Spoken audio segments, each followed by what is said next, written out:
Namaskaram, Sadhguru.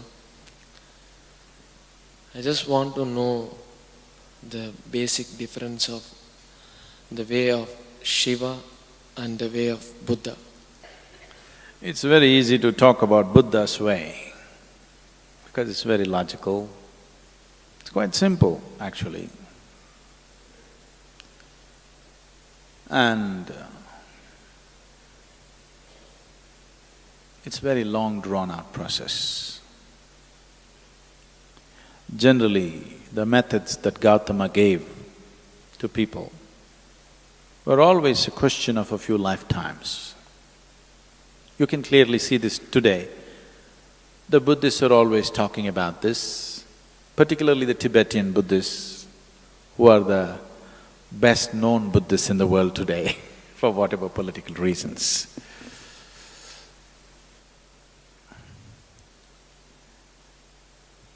They're always talking about a few lifetimes of work.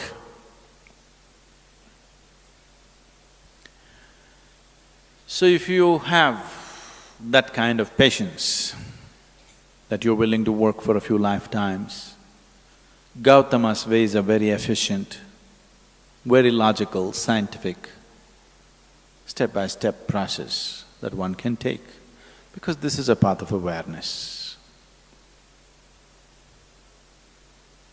The significance of walking the path of awareness is, there are milestones on the way which tell you come 1 mile, 2 miles, 10 miles, it tells you where you are. That is the most important aspect. That is, without too much trust or devotion, you can still grow. Because you have a method to hang on to, you just keep doing it, keep doing it, keep doing it.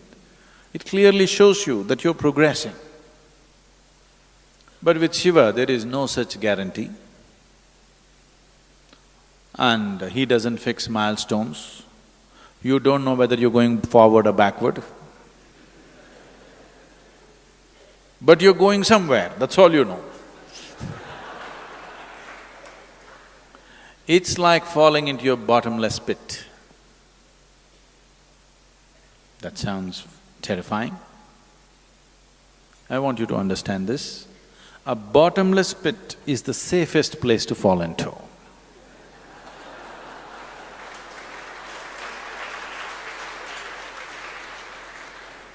A pit with a bottom is dangerous. A bottomless pit is absolutely safe. Your life is done. If you just jump into it, it's done, simply you fall. If you ever do… has anybody done skydiving? You did? So, if you have a free fall, then if you do not open your parachute for a few thousand feet, you don't know whether you're going down or going up, nothing, it just feels like you're floating around and it's wonderful. Only when you look down, the damn planet is coming at you at a tremendous speed. If this planet is taken off, this is a great experience. Only if you look down, it's just coming at you at tremendous speed. That's the only problem. Falling is… don't understand the falling as a negative thing. Falling is a great thing. Did you ever fall in love? Only when you hit the bottom, then it gets bad. If you fell into your bottomless pit, then there is no problem. So Shiva is a bottomless pit. His methods are very different.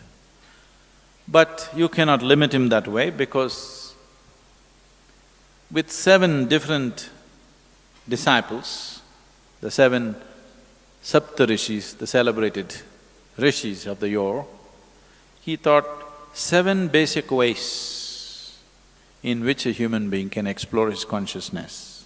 From these 7, in multiples of 7, it went further, and 112 different ways he explored, and he said, this is all. There's a beautiful story No time for stories.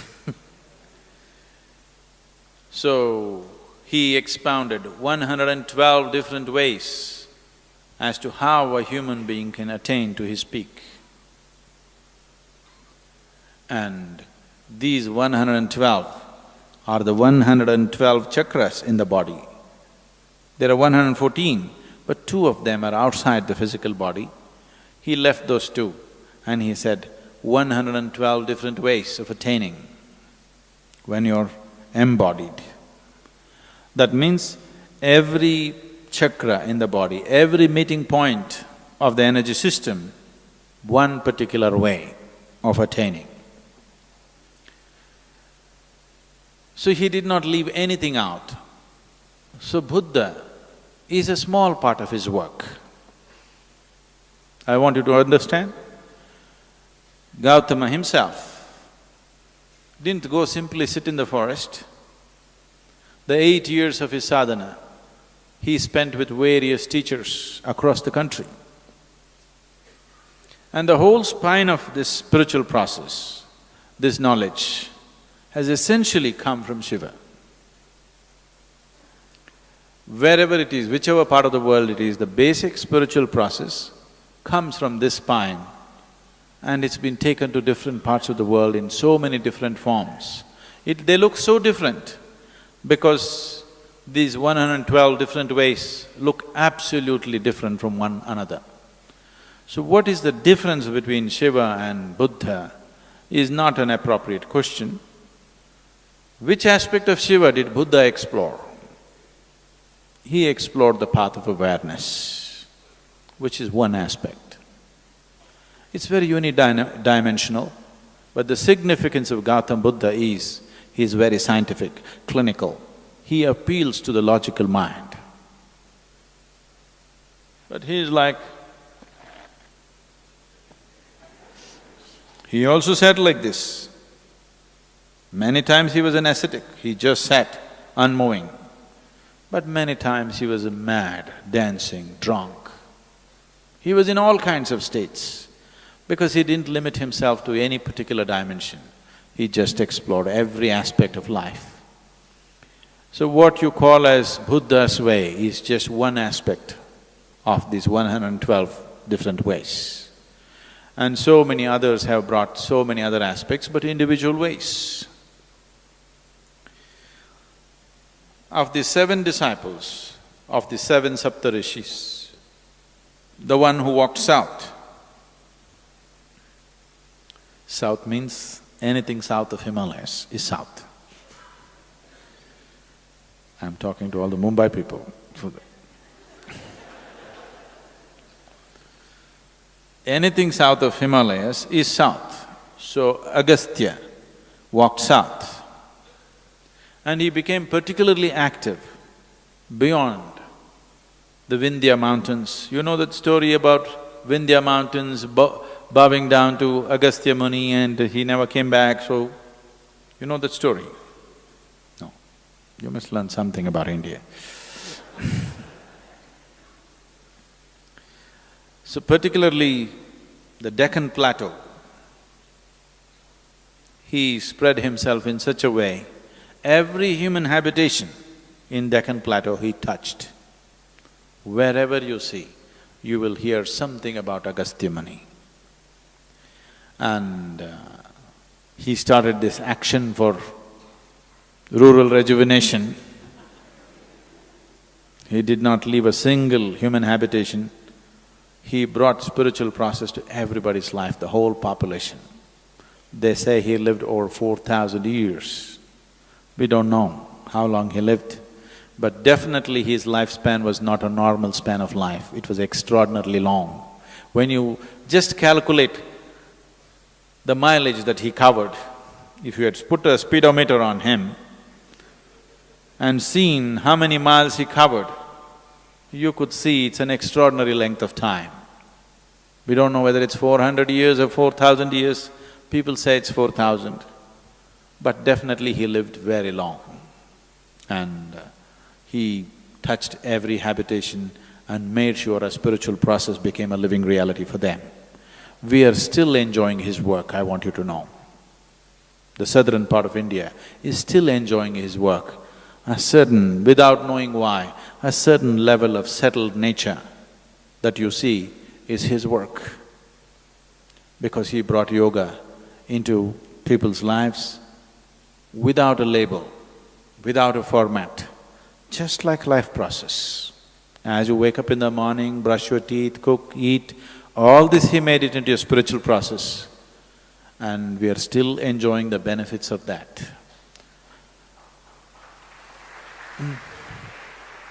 If you look at any spiritual process anywhere on the planet, you will see it is not outside the 112 ways in which Shiva explored this. So comparing Gautama and Shiva is inappropriate. I have great respect for Gautama. He's a great being, no question. His work is phenomenal. He caused a huge spiritual wave, which is still on after 2,500 years. But it is not comparable. It is no way comparable.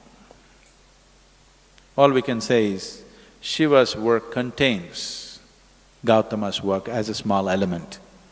It is less than 1% because out of 112, Gautama explored one. And the important thing is he marketed it well and he encouraged thousands of people to take the path. That's his success. But Shiva is a little too inebriated to do marketing. You should do marketing for him. He is he won't do marketing. But still, generally it's believed, this is somewhere 40 to 60,000 years ago that he started his work. But after 60,000 years or 40,000 years, it is still alive, you can't kill it. You still can't kill it, isn't it? By the time I am done with my life, I'm sure I will leave him little more popular than the way he is today.